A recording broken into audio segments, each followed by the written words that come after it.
Bonjour à toutes et à tous et bienvenue dans The Trick Play Podcast pour ce tout dernier épisode sur les notations de la draft 2025 NFL. Et on ne change pas une équipe qui gagne avec moi aujourd'hui, bien entendu. Maxence et Ryan, salut les gars. Salut! Hello. Et Salut pour ce Kevin, salut dernier Ryan. épisode, on va parler de la AFC South, AFC West, autant pour moi, désolé. AFC West, donc composé des Denver Broncos, LA Chargers, Las Vegas Raiders et Kansas City Chiefs. Et nous allons commencer par la franchise du Colorado, les Denver Broncos, qui ont une draft donc avec 7 joueurs et ils ont commencé au premier tour par le cornerback de Texas, J.D. Barron, puis le running back préféré de notre ami Maxence, R.J. Harvey de UCF, Hey, yes sir. suivi ensuite d'un duo au troisième tour du receveur Pat Bryant d'Illinois et le edge de Ryan, cette fois-ci Sevian Jones de LSU. Quatrième tour, le edge de Bama, Quay Robinson. Pas de pick au cinquième tour. Ensuite, un punter au sixième, Jeremy Crowshaw de Florida, des Gators de Gigi. Et donc, septième tour, le tight end de Utah, Caleb Loner. Les gars, qui est-ce qui veut ouvrir le bal pour les Broncos? Écoute, pourquoi pas laisser Max, étant donné qu'il y a son Vas-y, petit parle-nous, chouchou Max. qui est parti à Denver. Ouais, effectivement, c'était la surprise pendant ce deuxième jour de voir R.J. Harvey sortir au milieu du deuxième tour avec les Broncos. Mais on va pas parler que de lui, hein, bien sûr. La draft, c'est pas. Je suis pas convaincu par la draft. Il y a quelques pics qui relèvent un petit peu le niveau, mais pas suffisamment pour avoir une bonne note. J'ai donné une note de C+, pour les Broncos. Les Broncos qui avaient des needs importants, notamment au poste de running back et de receveur. Ils y ont répondu lors des 3 premiers tours avec le pick de Pat Bryant au 3e et de R.J. Harvey au 2e. Je vais commencer par Harvey, que j'ai vu jouer toute la saison du côté du UCF. C'était le meilleur joueur chez nous, un des meilleurs running backs de cette draft. Quand je dis meilleur, il était border top 5, on va dire. Et il a un profil qui intéresse, je pense, beaucoup Sean Payton, puisque c'est un running back qui est capable d'être très bon également à la réception. Il est donc dans le système des Broncos avec Sean Payton à la baguette, je pense qu'il va vraiment s'éclater et c'est un bon pick pour les Broncos à ce niveau-là. Mais après le reste des picks, en fait, c'est pas grandiose. Ils sont partis sur Jahdae Barron au premier tour. Pourquoi pas, mais ils n'avaient pas de need en fait à ce poste de cornerback. Bon, ils ont décidé de drafter ce qui pourrait du coup le deuxième corner de leur équipe après Surtain, qui a été élu d'ailleurs Depoy cette année, si je dis pas de bêtises. Donc ouais, la plupart des picks, la value est pas folle, je trouve en fait. Je m'avancerai pas sur le punter au 6e tour. S'ils avaient un need à ce poste-là, je peux comprendre qu'ils utilisent un pick à ce moment-là. Ça fait pas rêver. Honnêtement, la draft dans son entièreté fait pas rêver. J'ai l'impression que ça prend beaucoup de joueurs pour améliorer la depth chart, pour mettre un peu de profondeur et voir lesquels réussiront à se montrer lors des camps et autres. Mais il n'y a pas vraiment de gros noms, il n'y a pas vraiment de joueurs qui vont être game changer pour cette franchise. Après, les Broncos, c'est une équipe qui a quand même qui a quand même bien bossé ces dernières années et qui a quand même. On disait beaucoup des Broncos, c'est une équipe, il manquait un QB. Et avec Bonix, il semblerait qu'il l'ait quand même trouvé quand on voit la saison qu'il fait l'année dernière. Il va en playoff quand même. Donc ouais, c'est pas la draft qui va te faire passer à un niveau supérieur. C'est pour ça que je mets un C+, parce que il y a quelques picks que j'aime bien. Bon, R.J. Harvey, bien sûr, que j'aime bien. Le Pat Bryant au 3e tour, pourquoi pas. Il fait une bonne saison avec Illinois. Ils avaient besoin d'un nouveau receveur. Ils vont remplir la room, même si c'est pas le. Bon, après, j'ai plus en tête les receveurs qu'il y avait. Il y avait peut-être encore du Kyle Williams, des choses comme ça disponibles à ce moment-là. Bon, voilà, je mets un C+, pour les Broncos. Quelques needs qui ont été adressés. Et on verra ce que ça donnera, mais je pense que c'est une draft qui sera oubliable dans quelques années parce que je pense qu'il y aura beaucoup de ces joueurs qui seront plus forcément en NFL à ce moment-là. Pendant qu'on est sur les C+, moi aussi j'ai mis C+. En gros, les mêmes raisons que Max. J'aime bien les 2 premiers picks. Et encore J.D. Baron, je suis pas. Enfin, j'aime bien le pick Harvey, on va dire. Mais tu vois, je l'aurais peut-être vu au 3e tour. Bah, moi, c'était plutôt là que je le voyais sortir, tu vois. J'étais un peu Et sûr, mais bon. J.D. Baron, ça dépend comment ça va l'utiliser. Parce que je le trouve undersize pour jouer vraiment corner à l'opposé de Surtain. Donc je le vois peut-être plus comme un nickel, peut-être comme un safety. Donc on va voir comment ça le fait jouer. Surtout quand on voit la trajectoire que prend la NFL ces dernières années au niveau des receveurs extérieurs, c'est pas forcément le meilleur poste pour un mec qui fait quoi 5-11 si je dis pas de bêtises. Donc Ouais, c'est ça, 5-11. même s'il a fini meilleur corner de la saison college football en 2024, il y a quand même des choses qui font que c'est pas forcément je pense son meilleur spot. Donc on va meilleur DB du coup pardon. On va voir comment ça se passe. Après je sais que Sevion Jones c'était clairement pas le chouchou de Ryan, même s'il venait de LSU. Je sais que si en gros si tu prends un edge de LSU, c'est pas Sevion Jones que tu prends. Ouais, C'est ouais, ouais. Le cas, celui qui a été pris au 5e tour. le cas Sevian Jones, il est un peu plus complexe que ça en fait. Tu vois, c'est pas une question de chouchou, pas chouchou, mais c'est un peu plus complexe. J'en parlerai Mm. après, je développerai après. Bah, de toute façon, je vais pas être plus long que ça parce que t'as pas de 5e tour, tu prends un punter au 6e. Je trouve la draft je la trouve vraiment pas ouf. Donc tu vois, c'est vraiment un C+. C'est comme on dit très régulièrement sur les C+, c'est bof tout juste plus quoi. T'es juste au-dessus Ouais, du t'as vraiment bof. quelques pics qui te sauvent, mais c'est Voilà, pas. donc sans vraiment avoir envie de donner une note positive. Donc c'est un C+ pour moi aussi, en sachant que Geoff a été même légèrement plus critique que nous puisqu'il a mis C, et carrément Rob qui est devenu fan des Broncos avec l'arrivée de Bonix n'a carrément pas aimé ce qu'on a mis autour de Beau et donc a mis un E, et l'une des pires notes je crois que c'est la pire note qu'on ait mis sur Pour une l'instant. note individuelle qu'on ait mis sur tout ça pour l'instant effectivement. Et donc du coup Ryan, quid de ta note?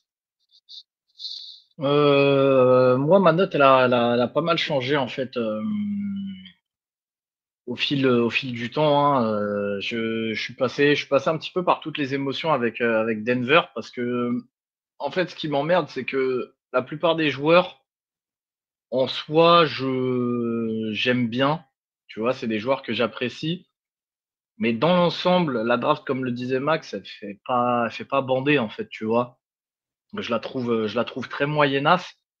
Et en même temps, après coup, quand je me suis posé, que j'ai commencé à y réfléchir, je me suis aussi dit que bah finalement c'était comment dire, c'était un petit peu la trajectoire de cette draft. Tu vois, je l'ai dit assez rapidement à la fin de la saison. Tu vois, au moment où le draft process commençait, on serait sur une draft avec finalement peu de stars, mais avec beaucoup de joueurs qui viendraient cimenter ton effectif et qui seraient très solides en fait dans une reconstruction sans forcément être des superstars. Et donc après coup, quand je regarde Denver, on est un petit peu là-dessus. Bah, vous l'avez dit déjà, Jade Baron, quid de son positionnement en NFL. On a vu que cette saison avec Texas, il a été vraiment très bon sur l'extérieur. Je suis comme vous, j'aime bien avoir en fait un gros cornerback assez physique pour pouvoir justement assumer les grosses cibles qu'on a parfois en NFL. Mais ça, ils l'ont déjà en fait avec un Pat Surtain. Donc avoir un mec un petit peu plus undersize, assez athlétique, à son opposé, je me dis pourquoi pas. Donc avoir vraiment son utilisation, ça peut être un bon gros pic de merde, comme ça peut être finalement un très bon pic. Surtout qu'il faut pas oublier que Riley Moss, qui est aussi au Broncos, a fait, il me semble, une saison pas trop dégueulasse. RG Harvey, bah, comme vous, j'aime bien le joueur. Le seul problème que j'ai, c'est la value du pic où bah, elle est un petit peu trop élevé pour moi là au second tour, et je pense qu'ils auraient pu se permettre d'aller le chercher un petit peu plus tard. Et en fait, c'est un petit peu ça sur tout le reste, c'est-à-dire que t'as pas de Brian d'Illinois. Là encore, c'est un joueur que moi j'apprécie beaucoup euh, dans son style.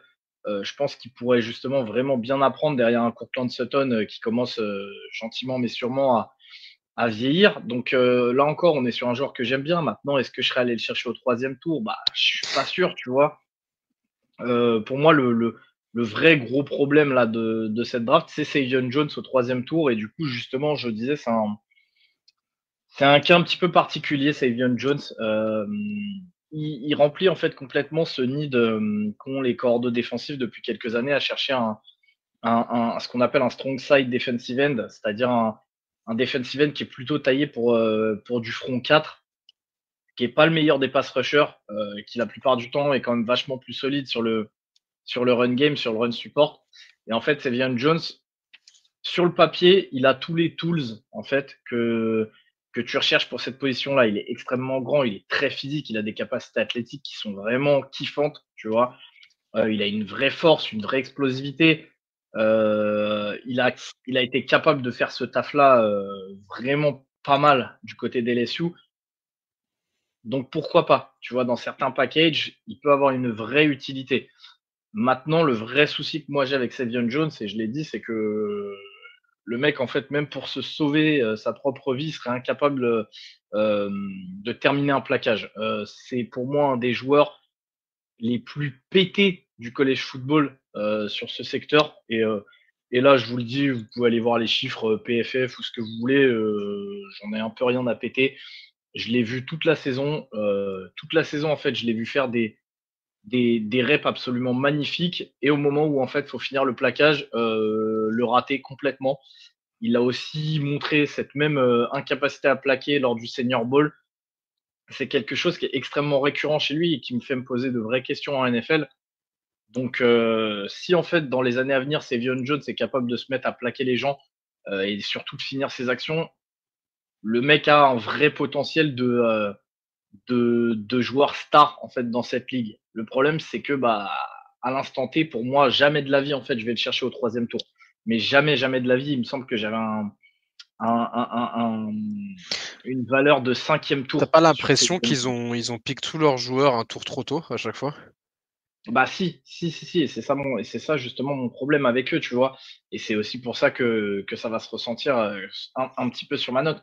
Le deuxième problème que j'ai avec ça, c'est que justement, quand je regarde la saison des Broncos, vous me dites si je me plante, hein, mais j'ai vraiment pas l'impression qu'il y avait un need au poste de edge. Ils ont une paire de edge qui est assez jeune avec Jonathan Cooper et l'ancien d'Oklahoma, qui à l'époque était vu un petit peu trop undersize. J'ai plus Nick son Zach nom. Allen? Bonito. Non, Nick Bonito. Nick Bonito, exactement. Un joueur que Il je y a kiffe. Zach Allen, il y a Zach Allen, Euh, effectivement, ouais, Nick comme Bonito. le, comme vient de le dire aussi Max. Donc en fait, au poste de edge, ils ont déjà des profils assez différents, assez complémentaires, assez jeunes et qui sont performants. Ils ont une des meilleures D-line de toute la NFL en termes statistiques. Donc je vois pas l'intérêt en fait d'aller chercher un joueur comme Savion Jones, encore moins au 3e tour, et de derrière venir faire doublon avec un Q Robinson d'Alabama, qui est là encore en fait un joueur que j'apprécie énormément, qui là encore a des tools assez impressionnants, mais qui là encore est un projet en fait.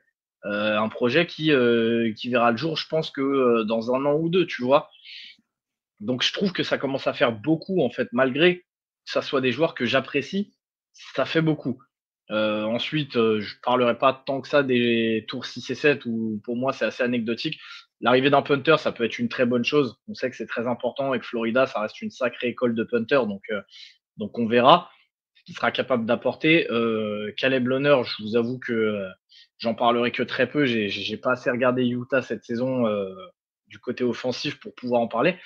Mais donc en fait, voilà où je me place. On est sur une draft vraiment où les joueurs en eux-mêmes, j'apprécie, mais la value, je l'apprécie pas du tout. Finalement, tous les ingrédients, une fois que tu les rassembles, ça fait un truc un petit peu moyenasse, un petit peu une espèce de bouillie, tu vois, où je vois pas trop où on va, où j'ai pas forcément la vision. Donc je vais avoir du mal en fait à passer au-dessus de C. Pendant un moment, j'étais bien plus bas, hein, je me rapprochais un petit peu plus de ce que faisait Rob, hein. Il y a un moment où j'étais dans le D, voire D-. Après coup, je me dis, je vais attendre de voir en fait ce que ça va donner parce que potentiellement, ça reste une draft intelligente. Alors oui, il y aura peut-être pas de superstar, mais en fait, ça sera des joueurs importants dans la rotation dans le futur. Je vais attendre de voir avec cette draft en N+1, N+2, voir ce qui vient aider l'équipe sur des années, sur des cuvées de draft un petit peu plus intéressantes sur les skill positions. Mais là, ouais, non, je peux pas monter au-dessus de C, donc j'hésite entre C et C-. Je t'avoue que le doublon de pick Edge, Q Robinson et Sevion Jones, et surtout Sevion Jones à cet endroit-là, me fait plutôt glisser vers le C-, Kev. Bah, je t'avoue qu'honnêtement, on était, sans ta note, on était sur du C-. Et même si tu mets un C, on reste toujours sur du C- de moyenne. Donc, je vais te classer en C-, mais quoi qu'il arrive, Mhm. ce sera la note globale entre nous cinq. Donc, on est sur un pauvre C- pour les Denver Broncos, sur l'année 2 de Sean Payton, si je dis pas de bêtises. On va enchaîner par l'autre équipe de la division de la AFC West, qui a un quarterback en provenance de Eugene, donc les LA Chargers avec Justin Herbert, qui ont une draft avec pas mal de joueurs quand même. Ils ont une draft à 9 joueurs, euh, et ils ont commencé par le running back de North Carolina, le monstre Omarion Hampton, suivi de Trey Harris, le receveur d'Ole Miss au deuxième tour, le DT d'Oregon, Jamari Caldwell, troisième tour, Cal Kennard, le Golemon of the Year de South Carolina, Edge, quatrième tour. Cinquième tour, le receveur d'Auburn, Keandre Lambert-Smith, et le tight end de Syracuse, Oronde Gadsden de second. Sixième tour, double pick de nouveau, le tackle de Pitt, Bronson Taylor, et le safety de Clemson, R.J. Mickens. Et enfin, pas listé en tant qu'Oregon, mais ancien d'Oregon, le safety de Florida, Traquez Bridges, qui est le dernier pick de cette draft des LA Chargers. Et bah, pour le coup, du coup, je vais commencer. Je crois que c'est Attends, moi t'as qui prends. oublié en UDFA. Voilà, Il y a je DJU pourrais même pas dire en qui était UDFA. premier. Ah oui, oui, bah du coup, c'est Ah normal Non, que ouais, je l'ai non. oublié. Du coup. Ouais, il a bien fait de l'oublier, du coup. Ouais, ouais, très clairement. Ouais. Dont le frère joue à Oregon, voilà, ça c'est fait. J'ai mis B+ du coup pour les Chargers parce que j'aime bien cette draft. J'aime bien cette draft, j'aime bien le pick. Bah, j'ai l'impression qu'on parle des Broncos avant. J'aime bien le pick Hampton, mais pas forcément au premier tour. Encore une fois, on était sur une draft loaded en running back et pour moi, il y a peut-être potentiellement que Genty qui méritait un premier tour et je pense qu'on a pas mal eu de la discussion, même pas forcément, avec vu la classe de running back, pas forcément sur la value du joueur, mais sur la value du poste dans cette draft cette année. Très Harris, j'aime bien. Jamari Caldwell, pick sous-côté, je pense, vu que c'est du DT, c'est pas sexy, mais il va faire le taf chez eux. Maintenant, troisième tour, c'est peut-être un peu tôt. Et ensuite, derrière, Traquez Bridges, pareil, il y a une progression à Florida, mais le problème, c'est que j'ai peut-être que l'image d'Oregon qui fait que pour moi, c'est pas un super joueur, mais quand ils l'ont repositionné en safety à Florida, ça a donné des choses pas trop dégueulasses. Donc à voir. Donc j'ai mis B+, parce que je trouve que cette draft, elle est solide, elle est, elle est correcte. Tu donnes des armes, surtout qu'on attendait une arme en pass catcher. Donc au poste de receveur, tu mets Trey Harris, qui est une bonne chose, avec Mike Williams qui est revenu en free agency. Là, tu as un doublon. Alors, c'est ça qui m'a fait baisser un peu aussi, c'est que ils ont signé Najee Harris des Steelers, si je dis pas de bêtises, en off-season. yes. Pour moi, ça fait un peu, je vais pas dire que ça fait doublon avec Omar Hampton, mais je les vois un peu dans le même moule et j'aurais bien aimé un running back dans ce cas-là qui a un archétype différent, tu vois, et parce que je les vois vraiment tous les deux comme des vrais power back et je sais pas, j'aurais bien aimé un running back un peu différent. Sachant ils ont encore les droits sur J.K. Dobbins également, qui pour l'instant n'a pas Ouais, mais d'équipe, si je mais dis pas de bêtises, bon, au moment où on avait noté, je crois que Dobbins n'avait pas re-signé, je sais pas si c'est non, fait ou pas. Donc, ils ont encore les droits pour le re-signer, mais enfin mais pour voilà, la s'aligner si jamais situation il est un peu signe. particulière, quoi. Ouais, mais il Et peut tu vois, encore être dans les parages aussi, mais il faudra voir. là, je regarde là-dessus. Ouais, non, tu vois, ils l'ont pas dans le roster. Là, t'as Kimani Vidal, t'as Hassan Haskins. Donc, ouais, je suis un peu circonspect là-dessus, encore une fois, sur le premier tour. Donc, c'est ces petits questionnements qui ont fait que je suis pas allé sur les A. Tu vois, j'aurais peut-être plus préféré qu'ils aillent chercher un receveur au premier tour. Un receveur d'un calibre un poil plus au-dessus que Trey Harris. Mais voilà, donc du coup, B+ pour moi. Euh, Bah, tiens, vas-y, Ryan, ton avis sur la draft des Chargers? Écoute, je suis assez d'accord avec toi en fait. En vrai, je m'aligne sur ta note de B+. J'aime beaucoup en fait les quatre premiers joueurs. Omarion Hampton, Trey Harris, Jamari Caldwell et Kyle Kennard. J'ai moins de problèmes que toi sur le pic d'Omarion. En fait, c'est pas que j'ai moins de problèmes, c'est que là où ça me fait un petit peu plus chier, c'est sur le tour où ils vont le chercher, tu vois, avec le premier tour, j'aurais aimé qu'il se renforce autre part. Euh, Parce que justement, il y a déjà Najee, après moi j'adore Omarion Hampton, tu vois, mais je trouve pas con en fait d'avoir cette doublette là. On sait que running back c'est un poste qui demande beaucoup en termes d'investissement physique, et si en fait Najee se blesse, ta saison elle peut vite partir en autre boudin, surtout avec une offense très run heavy, euh, comme l'aime Ardo, tu vois. Tu as besoin d'avoir en fait un jeu au sol performant pour pouvoir permettre derrière à ton offense aérienne d'avoir des trous en fait à exploiter, tu vois. Donc je trouve pas que ce soit une mauvaise idée. Maintenant, c'est vrai que quand tu as déjà Najee Harris, est-ce que il valait mieux chercher ton running back au premier tour? Je suis pas sûr de ça. Mais ça me dérange un petit peu moins, tu vois.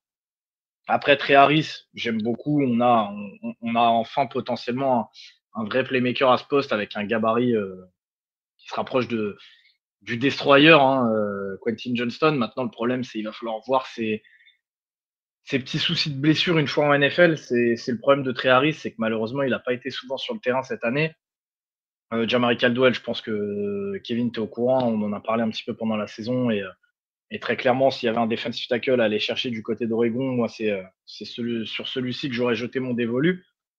Kyle Kennard, j'aime beaucoup, parce que justement, comme je l'ai dit, même si pour moi, on va rapidement arriver sur un plafond de edge numéro 2, ça reste un joueur qui est capable de se montrer décisif, qui est capable d'être impactant sur le pass rush et sur le run support, et surtout qui va être capable de jouer dans le schéma défensif des Chargers. Donc j'aime beaucoup. Je pense qu'il a une vraie utilité et surtout il a un bon range, tu vois, en termes de value.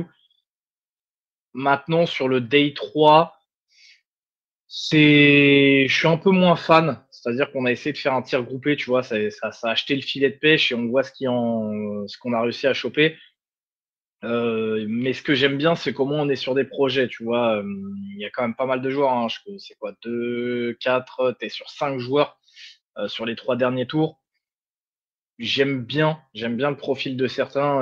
Je pense déjà à Gadsden, tu vois, de Syracuse. Je pense que potentiellement, avec un petit peu de travail, il pourrait avoir un vrai rôle à jouer dans cette offense. Un Branson Taylor de Pitt, pareil, c'est le genre de O-line un petit peu projet. RJ Mickens, pareil, de Clemson, que j'aime bien. Donc, c'est des pics que j'aime bien, mais pas non plus, tu sais, j'en suis pas à sauter au plafond. Tu vois, sur des pics de Day 3, je pense qu'il y aurait peut-être eu mieux à aller chercher. Donc, ok, ok, plus, tu vois, j'aime bien, et notamment grâce aux 4 premiers tours, mais c'est pas non plus extraordinaire, c'est pas excellent. C'est encourageant, j'aime bien les choix qui ont été faits, et potentiellement, il y a pas mal de ces gars-là dont on risque d'entendre les noms dans les prochaines années du côté de LA s'ils se blessent pas. Mais c'est pas extraordinaire en fait, tu vois. Donc j'ai du mal à monter dans les A. C'est ok, j'aime bien. Donc je reste sur un B+. Ok, donc B+. Et Maxence pour toi? Bah moi je suis parti sur B. Bah je suis un petit peu moins emballé que vous sur cette draft. Enfin c'est une bonne draft, hein. Voilà, je suis pas non plus très loin de vous, mais je suis pas réussi à monter jusqu'à B+. Alors le pick Marion Hampton, c'est vrai, j'aime beaucoup le joueur. Je pense qu'il va vraiment s'éclater aux Chargers. En plus, ils avaient besoin quand même de renouveler leur room de running back. Donc je pense que c'est un bon pick, mais voilà, c'est un bon pick. C'est un bon joueur dans l'équipe. Maintenant, est-ce qu'il pouvait pas le prendre un peu plus tard ou prendre le même profil de running back au second tour et mieux utiliser leur pick de premier tour? Bon, euh, voilà. Bah, globalement, non, ça c'est ce troisième jour. En fait, moi, je suis un peu moins. Après, comme c'est des joueurs que je connaissais un petit peu moins, bah, ça m'a un peu moins fait rêver au niveau des pics, mais Bon, comme a dit Ryan, c'est des projets, il y aura du développement à faire. J'aime bien le pick par contre le tight end Oronde Gadsden que j'ai regardé un petit peu après la draft et bah en fait il a fait une sacrée saison du côté de Syracuse même si on aux côtés de c'était quoi leur QB McCord. Donc je pense que ça c'est le genre de tight end vu la room en plus qu'ils ont les Chargers qui va pouvoir faire sa place dans les prochaines années. Ils avaient de toute façon un need à ce poste-là. Ils ont répondu à leur need sur quasiment tous les pics. Donc ça, c'est quand même bien. J'y mets de la value. Ils auraient peut-être pu. Ouais, c'est vraiment ce premier tour. Peut-être partir sur autre chose et voir ce qu'il y avait au second tour. Maintenant, c'est vrai qu'Emeka Egbuka était passé en tant que receveur à ce moment-là. C'était peut-être un petit peu tôt pour prendre un Luther Burden, par exemple. Donc, ouais, je reste sur un B parce que je suis pas monté sur un B+, mais après je suis globalement d'accord avec vous les gars sur cette draft. Il y a moyen que certains picks deviennent vraiment très bons dans les années à venir, notamment Trey Harris et notamment du côté de l'attaque. Donc et puis on sait que ça a été un peu le souci du côté des Chargers, notamment à la réception où il n'y avait pas beaucoup de cibles valables pour Herbert l'année dernière. McConkey s'est quand même retrouvé souvent très seul. Donc ouais, non, je reste sur B. Je reste sur B. J'essaie de voir si je monterai pas sur B+, mais je vais rester sur mon B. Bon, de toute façon, ça. Ouais, ça change pas grand chose. Avec les notes des collègues de Geoff qui a mis B- et Rob qui a mis C, on Ouais, était de toute façon sur un B de moyenne. Un B de moyenne pour les Chargers. Et je rigolais sur les UDFA, mais par contre, ils ont récupéré Raheem Sanders En running. ouais, un running back dans les Ouais. UFA. Voilà un J'ai joueur qui pas vu pourrait sur aussi peut-être faire si, sa ok. route Mm. jusqu'au roster final. Et c'est vrai que la room en tight end, Elle elle est est pas folichonne, quoi. Mm. Ils ont toujours Disley, ils ont Tyler Conklin qu'ils ont récupéré de New York, enfin des Jets. Après le reste, Derrière, c'est vraiment pour pas ça, folichon. Gadsden, je pense Gatson, qu'il ouais, peut. il peut faire quelque chose, ouais. Ouais, c'est ça. Grosse production à Syracuse, donc à voir s'il continue dans sa lancée. Et du coup, on va passer sur les Riders, les Las Vegas Riders, les nouveaux, euh, la nouvelle équipe de Las Vegas depuis quelques années. Ah, ça fait On 5 ans parlait maintenant, je crois, hein, c'est saison ouais, 2020 alors leur pro. moi, je vois pas les années passées, hein. Pour moi, ça fait 2 ans qu'ils sont à Vegas, hein. Je crois que ça fait Voilà. depuis 2020. Si je dis pas de bêtises, leur première saison c'était en 2020. Et bah, ça reste quand même la dernière franchise délocalisée, si je dis pas de Ouais. bêtises. Donc c'est eux les newbies à ce niveau-là. Et donc eux aussi ont commencé par un running back, mais c'est eux qui ont ouvert le bal des running backs avec celui dont on parlait juste avant, Ashton Genty, le running back star de Boise State, le Iceman du peuple, sélectionné au premier tour, suivi par Beck de TCU, le receveur, lui aussi qui était une des belles histoires de cette draft.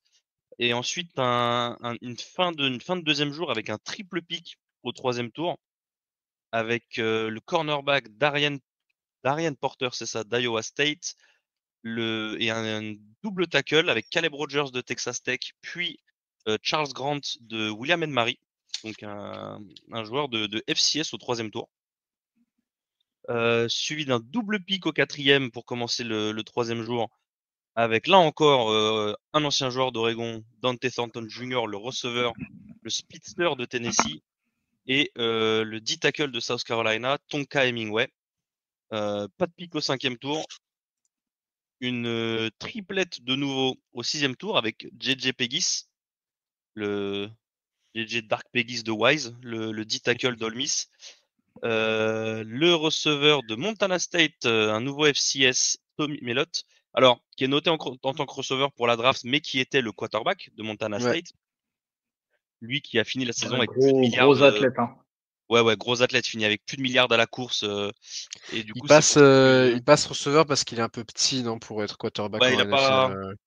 C'est un gars un peu particulier. Et c'est surtout qu'après, c'est ça qui avait aussi surpris, c'est que le pic suivant pour les Riders, c'était un nouveau quarterback de FCS. Et cette fois-ci d'une autre powerhouse cette zone nord La Big Sky, c'est la nord-américaine. Big Sky Conference, Voilà, non? c'est Non, ça. non, Montana et North Dakota sont pas dans la même. C'est Missouri Valley Conference pour North Dakota et Big Sky, je crois, pour Montana. Mais bon, ouais, Mais c'est ils, la ils meilleure sont zone issus de, de FCS. ils sont issus de ces États qui n'ont pas d'équipe, qui n'ont pas de programme de FBS. Et donc, Cam Miller, le quarterback de North Dakota State University, pour finir le 6e tour. Et enfin, on reste dans le nord, dans le Midwest, le linebacker Cody Lindenberg, Minnesota, pour clôturer cette draft des Riders. Ryan, à toi l'honneur. Dis-moi tout. Bof, j'ai pas kiffé la draft des Raiders. Forcément, bon, j'ai bien aimé le pick d'Ashton Genty, même si finalement c'est un pick qui a fait quand même pas mal de débats, hein, surtout pour des histoires de sous. Hein. On avait vu la stat passer, comme quoi Ashton Genty, je crois qu'il faisait déjà partie du top 10 ou top 15, je crois, des running backs les mieux payés ou un délire comme ça avec son contrat rookie, le fait de l'avoir pris à l'endroit où il a été pris. Maintenant, c'est clairement pas moi qui vais cracher là-dessus. Bien au contraire, j'ai fait le même choix quand on a fait l'une de nos mocks, le Iceman du Peuple. Moi, j'adore. Il y a beaucoup, on le sait, il y a beaucoup de choses à régler aux Raiders, mais avoir un jeu au sol performant, ça peut aider. Avoir un joueur comme Ashton Gency pour porter la balle pendant quelques années, ça va te permettre en fait de construire une offense autour assez sympathique. Maintenant, le problème, c'est que derrière, en fait, il y a une avalanche de pics qui ne sont pas en adéquation avec la valeur que je donnerais aux joueurs. À commencer par Jack Bech. C'est vraiment, moi, déjà, un joueur que tu le sais, je l'apprécie, hein, mais voilà, faut peut-être pas déconner. Deuxième tour, dosons, hein, vers doseur. Je sais que ça parlera à Kevin.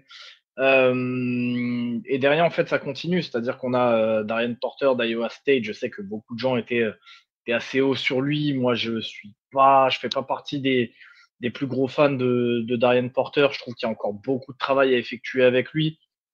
Caleb Rogers de Texas Tech, est-ce qu'on va le faire jouer tackle? Est-ce qu'on va le faire jouer guard? Ça peut un petit peu changer sa value, je vais pas te mentir. Mais si c'est pour vraiment le faire jouer en tant que tackle, j'ai quand même du mal à le voir au troisième tour. Charles Grant, ça faisait partie de mes petits sleepers de cette draft, mais jamais de la vie au troisième tour. Faut savoir que un des points à mettre en avant avec Grant, c'est que c'est vraiment un athlète assez incroyable. Il est extrêmement mobile, extrêmement rapide, mais faut pas oublier que voilà les tapes le peu de tapes que j'ai pu voir, bah, c'est du William and Mary, donc on n'est clairement pas sur le haut niveau en face de lui. Il est loin d'avoir des cadors, il est loin d'avoir des joueurs euh, d'un niveau NFL. Et je parle même pas forcément de joueurs titulaires, hein, mais ne serait-ce que des joueurs de rotation NFL, on en est très très loin. Donc c'est vraiment un pur projet, aller le chercher au troisième tour comme ça. Quant à les besoins qu'ont les Raiders, j'ai un peu de mal. Dante Thornton, c'est pareil. Est-ce qu'il mérite vraiment un quatrième tour ou pas? J'en sais rien. Ton Hemingway, ça reste une des comment dire, pas des désillusions de cette saison, mais voilà, c'est vrai que moi je l'attendais bien meilleur que ça. Il m'a un petit peu déçu, ouais, une des déceptions clairement de l'année, même si South Carolina fait une bonne saison, c'est un joueur que j'apprécie. Donc voilà, tu vas le chercher au début du troisième jour, pourquoi pas. Mais encore une fois, est-ce que c'est vraiment un ton Hemingway qui va te permettre de step up au niveau de ta ligne intérieure? Je suis pas sûr, tu vois. J'ai même envie de te dire que potentiellement un mec comme JJ Pegs euh, pourrait sur le papier être plus impactant, tu vois, qu'un Tonka Hemingway. D'autant que tu as aussi le côté double plateau qui va vraiment te donner une certaine utilité à ce mec-là. Donc pour le coup, le choper au sixième tour, c'est excellent. Tommy Mellott, on l'a dit, athlète incroyable, mais maintenant on le sait, est-ce que ses capacités athlétiques elles vont se retranscrire au poste de receveur?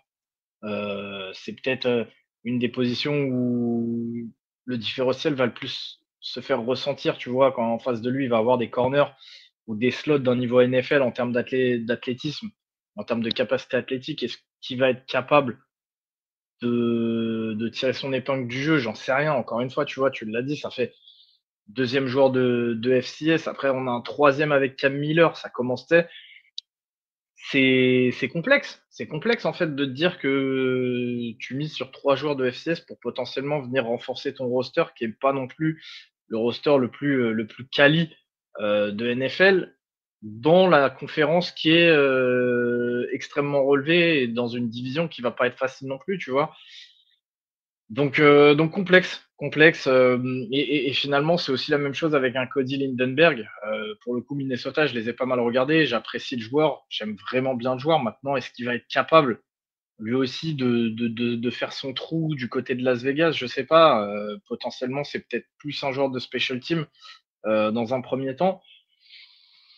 Donc finalement, moi j'en ressors une draft qui est à la fois très moyenne, mais qui en plus en termes de value est pas extraordinaire. Donc je vais je vais partir sur un C moins. Je vais partir sur un C moins moi avec cette draft des Raiders et encore une fois, ce qui les sauve un petit peu, c'est qu'il y a des joueurs que j'apprécie, tu vois. Et donc, je leur mettrai pas la tête sous l'eau tout de suite parce que j'aime bien les gars et j'espère qu'ils réussiront, mais c'est pas fou, quoi, en fait. C'est vraiment pas fou et je trouve ça dommage parce qu'en plus, il y a beaucoup de pics, hein. Il y a quand même beaucoup de pics. Ouais. Donc, ouais, non, je vais mettre un C-. T'as 11 picks sur la draft quand même, hein. C'est conséquent, hein. Bah, 11 pics et là, finalement, quand tu regardes, gros, tu vas te dire c'est qui tes vrais upgrades, quoi. T'as Ashton Genty, bien sûr. Gentil, ouais. Jack Bech, je suis même pas sûr, tu vois, sur. Au niveau des receveurs, je pense qu'ils Ouais, auraient. c'était un peu, ils avaient un peu une room de receveurs qui puait la merde quand même, hein. Là, je Ah, parle mais sans les additions qu'ils ont eues. Ils avaient Trey Tucker, Jacoby Meyers, Colin Johnson, Shedrick Jackson et Alex Bachman. Donc en vrai, ouais, Melot donc ouais, Thornton il et va Jack venir. Bech, ils sont dans le petit dès le début. Il va se faire son trou dans le slot, tu vois, mais c'est par défaut plus qu'autre chose, tu vois. Darian Porter, Oui, c'est ah oui, alors pareil. pour le coup, c'est vraiment par défaut, quoi. Mais ouais, mais tu vois, c'est ça le problème, c'est que Darian Porter, pareil, Caleb Rogers, pareil. Charles Grant, comme je te dis, je suis même pas sûr qu'il starte parce que c'est un projet. Thornton, c'est par défaut de ouf. Ton Hemingway, bah pareil. Ça, c'est. En fait, ils ont pris des mecs et les mecs vont être sur le terrain par défaut, tu vois. J'ai un souci avec ça. J'ai un souci. Tu m'as dit 11 pics et j'ai pas l'impression que le roster, c'est une upgrade de fou, quoi, en fait. Donc on verra. On verra. Moi, je suis pas hypé. Honnêtement, c'est moyen. C'est moyen. Et donc du coup, il n'y a pas que toi, il y a Rob aussi qui a vu C-.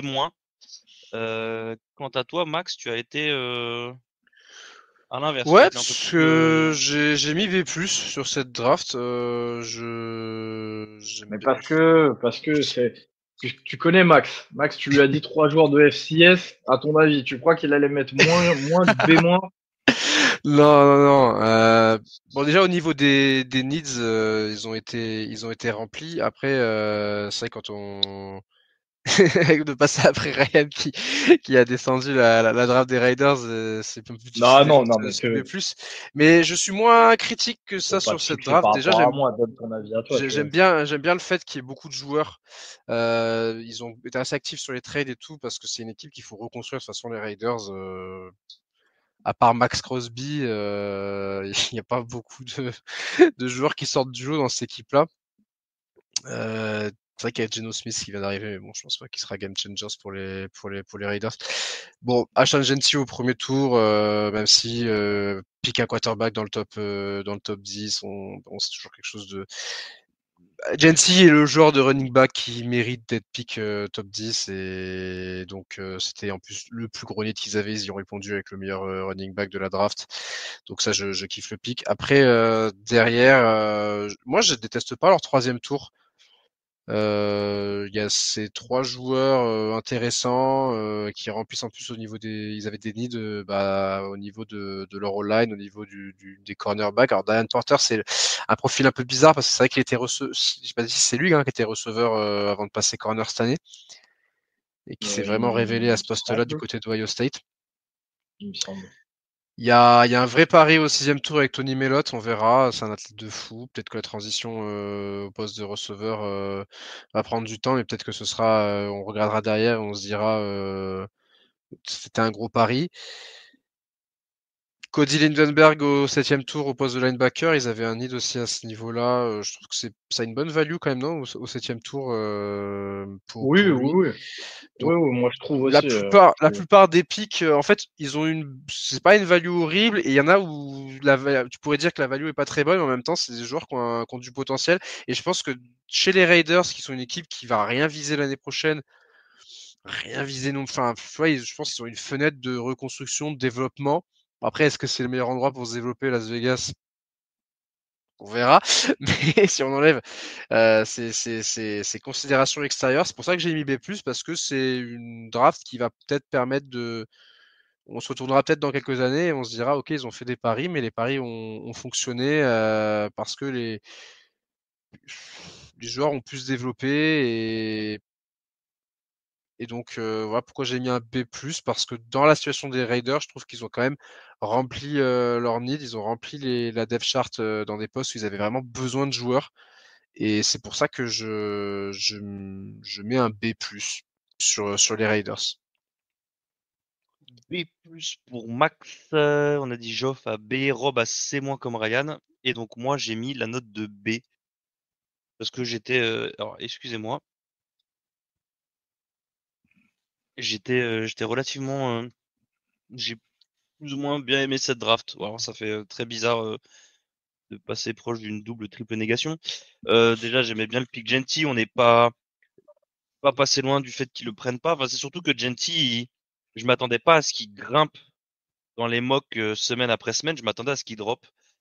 Finalement, Mais il a grimpé, hein. c'est ça, en fait, c'était un peu un consensus qu'il passerait pas les Cowboys et que dans presque toutes les mocks, il était en 12 aux Cowboys. Et puis après, passait en 9, il est passé plus tôt que ça, il était même plus tôt, hein, il était même chez les Jags dans le top 5. Donc là, il a été pris en 6 chez les Riders. Donc ça peut être un changement d'identité pour les Riders avec, avec Pete Carroll, hein, si je dis pas de conneries, Ouais. qui a pris les rênes. Donc, est-ce que Pete Carroll a pas retrouvé son Marshawn Lynch en un peu moins foufou, je pense, que c'est clairement pas la même personnalité, mais on est quand même sur un runner qui est très puissant et qui a une énorme capacité à casser des plaquages. Donc, je pense que c'est ce que le vieux Pete va essayer de retrouver avec Genty. Donc après, ouais, c'est ce qui m'empêche d'aller plus haut, c'est comme tu le dis, c'est le nombre de pics et un peu le manque de le manque d'upgrade réel dans le roster parce que tu prends de la depth, mais pareil que ce qu'a dit Ryan, tu vois, tu prends des receveurs, mais tu t'as pas quelqu'un, malgré le fait que ta receveur room mais elle est même pas mid, elle pue la merde, t'as pas forcément un upgrade. Non, mais ce que je veux dire, c'est que avec ta receveur room, t'es pas allé chercher un vrai leader, t'es pas allé chercher un top player, t'es parti chercher des mecs, ta room, elle ressemble à celle des Packers, je suis désolé. Tu te retrouves avec une room où t'as 25 joueurs, c'est que des receveurs 3, et c'est bof. Donc, comme tu disais, Dante Thornton, c'est une menace full deep. Il a rien couru d'autre en college football que de la fade et de la post et de la smoke screen. Donc, tu vas le chercher au quatrième tour, c'est cool, mais en NFL, je suis pas sûr que ton utilité pour un quatrième tour ce soit la même. Donc, voilà, c'est une bonne draft parce que parce que t'as du pic, parce que comme l'a dit Max, tu combles des needs que t'avais, tu mets du monde à ces postes-là. Maintenant, je peux pas aller plus haut parce que les values et le niveau des joueurs est pas forcément au rendez-vous. Donc ce sera un B flat pour moi, tout comme Geoff. Et alors j'ai pas fait le calcul, on passe peut-être. Alors attendez, excusez-moi, il faut que je me mette dans mes calculs. On reste à B, hein, je pense, en moyenne. Après, est-ce qu'on est sur du B-? Non, on passe sur du B-. On est on reste sur un B-. Donc on est sur un B- pour les Riders, juste en dessous des Chargers, mais quand même au-dessus des Broncos. Et on va finir par parler des incontestables leaders de cette division et même de la NFL ces dernières années, si ce n'est pour Ils sont sur, défaite au dernier Super Bowl. ils sont sur combien de victoires de division, eux, je crois. Alors, je crois, alors ça m'avait surpris parce que j'ai vu que Tampa était à 4 Mais je crois que les Depuis Chiefs sont 2016. Depuis 2016, ils remportent la division. Ça va faire 10 ans ils de sont à 8. domination. Ils sont à 8 victoires consécutives. Et donc du coup, les Kansas City Chiefs qui ont commencé leur premier tour par l'offensive tackle d'Ohio State qui revient d'une énorme blessure, Josh Simmons. Suivi au deuxième tour toujours sur les lignes, 10 tackles cette fois-ci, Omar Norman Lott de Tennessee. Double pick pour finir le deuxième jour. Donc double pick au tour 3, le edge Ashton Gillott de Louisville et le cornerback de California, Noel Williams. Jalen Royals, le petit receveur de Utah State au 4e tour. Nouveau joueur d'Oregon, Petit, Jeffrey. hein. C'était une façon de parler. Jeffrey Ah, Bassa, le linebacker d'Oregon, 5e tour. le Pas de pick au le petit 6e. linebacker d'Oregon. Oui, parce que Bassa, pour le coup, il est un peu undersized pour un backer. Lui, l'ancien safety. Et 7e tour, dernier pick. Là, c'est le pick qui me fait un peu plus plaisir parce que les running, tu vas aller chercher. Tu prends un seul running au 7e tour, c'est exactement ce qu'on attendait de beaucoup d'équipes. Et surtout, tu arrives à choper Brashard Smith de SMU. Pour finir cette draft, messieurs, euh, les riches continuent d'être riches. Pourquoi? Maxence, parle-moi. Dis-moi Parce tout. qu'ils sont intelligents dans, dans leur pick. Josh Simmons qui tombe jusqu'à la. En plus, ils ont trade back avec les Eagles pour récupérer un petit pick au 5e et se retrouvent avec Josh Simmons. J'ai mis une note de A- pour les Chiefs, ce qui est une excellente note pour moi. Ils avaient un gros need au niveau et de la D-line et de la O-line. Ils y ont répondu dès les 2 premiers tours avec Josh Simmons qui, de l'aveu de beaucoup de monde, s'il s'était pas fait le genou pendant la saison, aurait été le premier tackle pris, peut-être ou deuxième en tout cas. Donc il est tombé jusqu'au 32e pick pour les raisons qu'on sait, mais je pense que là, quand il tombe jusque-là et que tu as un clair besoin dans ta ligne offensive, tu le prends. En plus, les derniers retours médicaux sur le joueur sont assez positifs, donc ça devrait le faire. Tu prends Omar Norman Lott pour améliorer ta défense à l'intérieur de ta O-line. Là encore en fin de second tour, donc c'est un très bon pick qui a une bonne value et tu enchaînes derrière avec le DN de Louisville, Ashton Gillott. Franchement, tous les picks ont une value intéressante. Ils ont rempli la plupart de leurs needs en plus. Hein, honnêtement, en fait, dès leurs 3 premiers picks, ils remplissent leurs 3 needs principaux. Donc ça aussi, ça a beaucoup de valeur pour moi quand je note après derrière. Ils ont Jared Royals au 4e tour. J'aime beaucoup le pick qui va rajouter une option de plus pour Patrick Mahomes au niveau de son corps de receveur qui mine de rien n'est pas si fou que ça. Hein.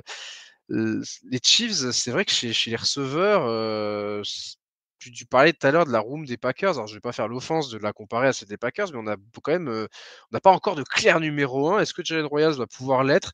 En tout cas, il avait vraiment brillé avec Utah State malgré la saison horrible des Aggies. Il était tout le temps, tout le temps très productif et il s'était blessé au milieu de la saison. Ce qui l'avait empêché de partir, alors qu'il partait vraiment sur une très très grosse saison en termes de yardage. Donc ça va être un bon joueur, c'est un profil intéressant pour eux. Et après derrière, Jeffrey Bassa, donc on continue quand même à renforcer cette défense des Chiefs et on termine derrière avec Brashard Smith. Pareil, derrière Isaiah Pacheco, c'est Karim Hunt, Elijah Mitchell. Donc franchement, aller chercher un gars comme Brashard Smith à la fin de la draft, d'avoir un jeune running back comme ça qui va pouvoir tourner avec Hunt et Pacheco, je pense que c'est une bonne idée. Donc voilà, bonne draft de la part des Chiefs. Je mets du A- parce que pour moi, ils ont vraiment renforcé les tranchées avant tout. Et c'était là c'est sur ça qu'ils ont perdu contre les Eagles. On se retrouve un peu sur le même scénario qu'après leur défaite contre les Bucks au Super Bowl où c'est pareil, ils s'étaient fait bolosser dans les tranchées. Là, ils repartent, ils se sont refait. Ils se sont repris le même traitement par les Eagles. Ils ont tout de suite répondu sur cette draft-là. Donc, ouais, non, j'ai mis A- sur cette draft. J'aime beaucoup. J'aime beaucoup la draft et bah je vois de la profondeur sur les derniers picks et je vois de l'amélioration immédiate sur les premiers. Donc c'est pour ça que je suis sur du A-. Je pense qu'on est, que je retrouve, je crois qu'on est tous plus ou moins partis sur la même chose. Moi aussi, j'étais parti sur du A-. J'ai kiffé cette draft. Malheureusement, c'est la rengaine pour toutes les top teams et c'est souvent, bah, on l'a dit, hein, quand on a parlé des Ravens, quand on a parlé des Bills, c'est toujours les mêmes coupables là-dessus et c'est propre. Tu le fais avec 7 picks, c'est vraiment bien. Voilà, il y a pas grand-chose à dire. À part ce que j'ai dit au début, les riches deviennent plus riches, ça draft bien, ça draft proprement, ça reach pas trop, c'est bien, c'est quali, moi je trouve, donc A-. Et donc avant la note de Ryan, Rob a carrément mis A, par contre, et Geoff a mis B-. Ryan, à toi la décision finale. Moi, je suis sur un A. J'ai kiffé également cette draft de Kansas City pour les raisons que vous avez données, c'est-à-dire les needs ils sont remplis avec des joueurs qui sont à la fois bons, mais qui ont quasiment pour tous une vraie marge de progression. Et surtout, en fait, ce que j'adore avec Kansas City, c'est que, comme tu l'as dit, Kev, avec ces équipes qui se trompent rarement, en fait, ils nous ont posé la vision depuis quelques années et en fait, ils s'y tiennent. Tu vois, les mecs, ils tiennent le cap, ils ont le gouvernail et ils y vont tout droit. T'as besoin de all-line, tu pars sur le meilleur all-line possible au moment où tu piques. Omar Norman Lott, je suis loin d'être le plus gros fan, mais parmi les systèmes dans lesquels il peut le plus fit, on a Kansas City parce que Norman Lott, c'est un espèce de defensive tackle un petit peu tweener, un petit peu trop léger pour être defensive tackle d'un front 4, mais un petit peu trop physique en fait pour être réellement un edge. Donc on est sur un joueur qui est extrêmement explosif, très mobile, très agressif, intéressant sur son pass rush, mais qui aura besoin de se développer un peu sur le run stop. Sauf que bah, finalement, dans certains packages de front 3 que peuvent jouer parfois Kansas City, bah, il va fit parfaitement. Il est plus intéressant que certains noms qui sont allés chercher ces dernières années, même s'il y a encore du travail à faire avec lui. Ashton Gillott, moi, c'est un des edge que j'aimais beaucoup et qui, on le savait, allait chuter un petit peu parce que il n'a pas le gabarit NFL, il est un petit peu petit, mais finalement, encore une fois, il fit dans le système de Kansas City et des styles de joueurs qu'il recherche, c'est-à-dire qu'on a une espèce de petite boule de nerf, un petit peu power rush pour Guillotte, qui peut faire penser un petit peu à ce qu'ils ont avec Karl Aftis. Donc ça peut être très intéressant et pour le coup pareil, on a arrêté un peu les espèces de profils de edge qui recherchaient ces dernières années. Là, on est parti vraiment sur un vrai edge rusher. Donc c'est appréciable. Noel Williams, pareil, on le sait qu'ils allaient devoir gentiment rebuild un petit peu leur secondary. Bah pareil, tu pars avec Noel Williams, pareil, je sais pas s'il sera capable de prendre des reps en fait pour sa première année, mais le projet est là, le développement peut être là aussi, et dans un an on en reparle et peut-être que Williams sera lancé dans le grand bain. Jalen Royals, il y a beaucoup de gens qui le voyaient partir bien plus tôt que ça, donc il a chuté, tant mieux pour Kansas City. Ce que j'aime bien, c'est que pareil, on s'écarte un petit peu des profils qu'ils ont pris ces dernières années de speedster qui court tout droit. Là, Royal, c'est un gabarit un petit peu plus physique. Je crois qu'il est à 6-1 ou 6-2. Donc un petit peu plus physique. Son archétype change un petit peu et pourrait justement venir apporter une arme différente en fait à Pat Mahomes. Donc pareil, est-ce qu'il sera capable d'apporter en année 1, je sais pas, mais dans son année 2, pourquoi pas, on va peut-être commencer à le voir de plus en plus. Donc je valide complètement. Jeffrey Bassa, comme je vous disais, on garde le cap, on garde le gouvernail bien comme il faut, puisque bah, on part sur un linebacker ultra athlétique. Kansas City a perdu Willie Gay. Je pense que à terme, un Bassa pourrait remplir ce rôle-là. On le sait là on a Léo Chenal qui prend de plus en plus de reps, mais c'est pas du tout le même profil. On est sur un joueur beaucoup plus physique, et donc ça m'étonnerait pas que justement cette paire de linebackers, ça soit un petit peu l'avenir de Casey, avec un Chenal un petit peu plus physique et un Bassa un petit peu plus athlétique et un petit peu plus à même de couvrir sur les jeux de passe. Donc là encore, je valide, la value est bonne aussi. Bassa, on partait sur un pic de 3e jour, il est pris au 5e tour, donc il n'y a pas grand chose à dire. Et enfin, comme l'a dit Kev, sur cette draft, tu prends un RB. Nous, on est très partisans d'aller chercher nos running backs le 3e jour. Ils ont attendu vraiment le dernier tour pour nous faire une nouvelle fois un coup à la Pacheco. Et tu te retrouves en fait avec Brashard Smith, qui était un des running backs les plus prometteurs quand même de cette QV, il faut le dire, même si la QV était assez exceptionnelle. Réussir à récupérer un joueur de cette valeur-là, à ce moment-là, ça reste important. Et on le sait que Casey a aucun problème, en fait, même quand ils ont déjà leur titulaire en place, à commencer à donner du temps de jeu assez rapidement, même un mec qui a été pris au 7e tour. Donc, on continue. Pacheco, on l'a vu, il se blessait un petit peu la saison dernière. Si ils demandent un peu trop d'argent, Pacheco, ils n'auront aucun problème à le laisser partir, puisqu'ils auront justement préparé l'avenir avec un Brashard Smith. C'est intelligent.